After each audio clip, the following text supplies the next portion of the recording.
सो ये गाइस एक नया प्लेटफॉर्म पे आप सबका स्वागत है। This is me Akash this side और मेरा सिलेक्शन सब इंस्पेक्टर इन सीआईएसएफ के पोस्ट पे सीपीओ 2024 के वैकेंसी से हुआ है।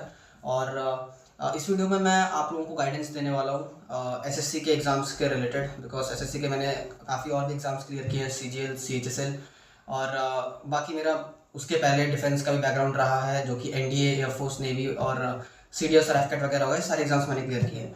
तो इस वीडियो में हम बात करेंगे स्पेसिफिकली एसएससी सीपीओ से रिलेटेड, ठीक है। तो इसमें इसकी परीक्षा क्या होती है और किस तरीके से इसका फॉर्म भरा जाता है और क्या कुछ प्रोसीजर्स होते हैं आगे जिसके थ्रू आपको होकर के गुजरना पड़ता है eight the and final selection लेने के लिए। तो सीपीओ एसआई जो एग्ज़ाम है आपका, वो सीएपीएफ और दिल्ली पुलिस में आपको सब इंस्पेक्टर की पोस्ट मिलती है 4600 ग्रेड पे, जो कि लेवल 6 की जॉब होती है। तो आपकी कोई भी रैंक आए इसमें आपको मिलना सब इंस्पेक्टर ही है, बट डिपेंड करता है कि आपकी प्रेफरेंस क्या है और रैंक कितनी है, तो उसके हिसाब से आपको आपकी प्रेफरेंस के हिसाब से आपको आपकी पोस्ट मिलती है। तो इसमें आपकी 5 सीएपीएफ की फोर्सेस आती है, सीएसएफ, सीआरपीएफ, आईटीबीपी, एसएसबी और आपकी एक बीएसएफ, ठीक है। तो ये पांचों फोर्सेस में और आपका दिल्ली पुलिस एसआई के लिए आपका ये एग्ज़ाम होता है। और इसमें इसको आपको 4 फेजेस से होकर के गुजरना पड़ता है। सबसे पहले इसका प्रीलिम्स होता है और प्रीलिम्स जो होता है वो आपका 200 मार्क्स का होता है। 200 मार्क्स में आपके 50-50 क्वेश्चंस रहते हैं, मैथ्स, इंग्लिश, जीके और रीजनिंग के।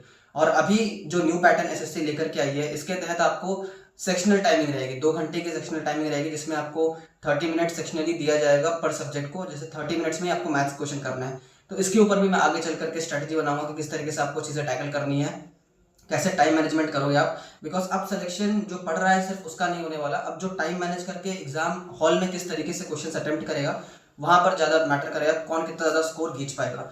तो प्रीलिम्स में मेरा स्कोर बना था 153.5 2024 वाले में। तो प्रीलिम्स का पेपर, प्रीलिम्स की कट ऑफ इतनी ज़्यादा बनती नहीं है, बट फिर भी अपने आप को क्या करना है, आपको कट ऑफ से 30-40 नंबर ज़्यादा लेकर के आना है, ताकि आपको फाइनल मेरिट में दिक्कत ना हो। जैसे कि इस बार दिवाली के दिन रिजल्ट अनाउंस हुआ, तो उसमें बहुत सारे लोग मेरिट आउट हो गए।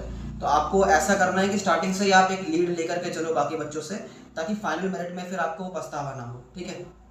और प्रीलिम्स के बाद फिर आपका फिजिकल होता है। फिजिकल में भी कुछ 5 ऐसे ऑब्स्टिकल्स होते हैं। सबसे पहले 1600 मीटर रेस होती है आपकी, जो कि आपको 6.5 मिनट में करनी होती है। फिर उसके बाद आपकी एक स्प्रिंट होती है, ठीक है, जो कि 100 मीटर की होती है, उसके लिए भी कुछ सेकेंड्स होता है।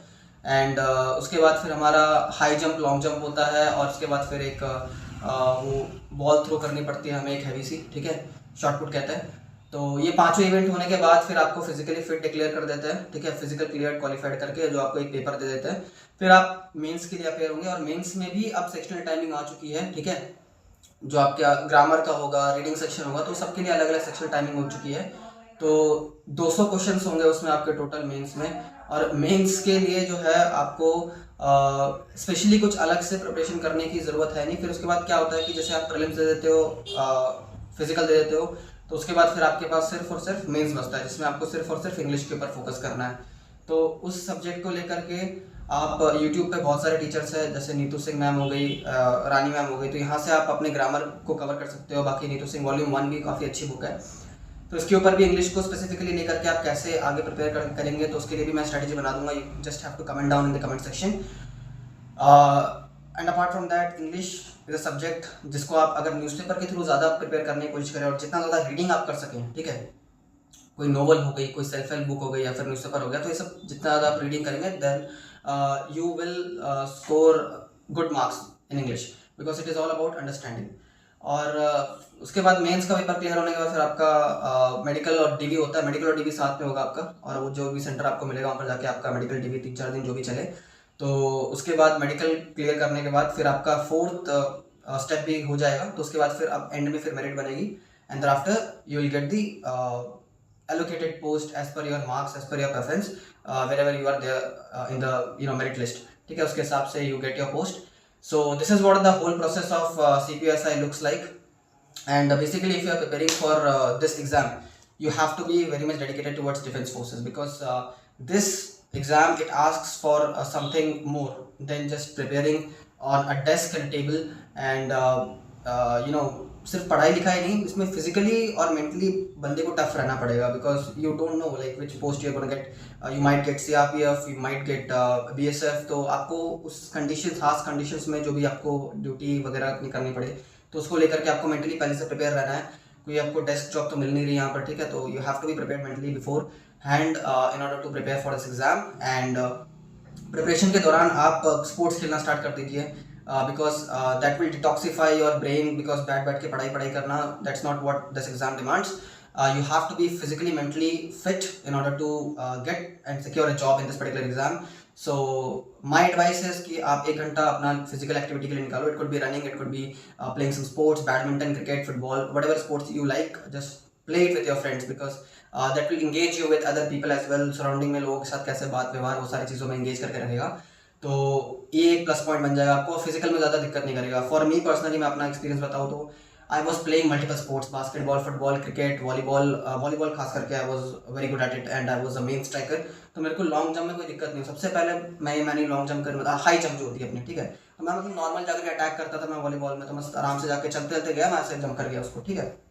तो स्पोर्ट्स खेलने का काफ़ी ज़्यादा बेनिफिट मिलता है इसमें। फिजिकल अपने आपको दिक्कत नहीं होगी, and at the end training में भी you will be doing it with ease. So this is what my advice. और बाकी अभी तो सीपीओ 2025 का पेपर पास आ चुका है, तो जो लोग पहले से प्रिपेयर कर रहे हैं या फिर जो मेरिट आउट हुआ है, वो लोग और इसको अपना एक श्योर शॉट अटेम्प्ट करके एक बढ़िया सा जोर लगा करके दे पेपर ही वाला।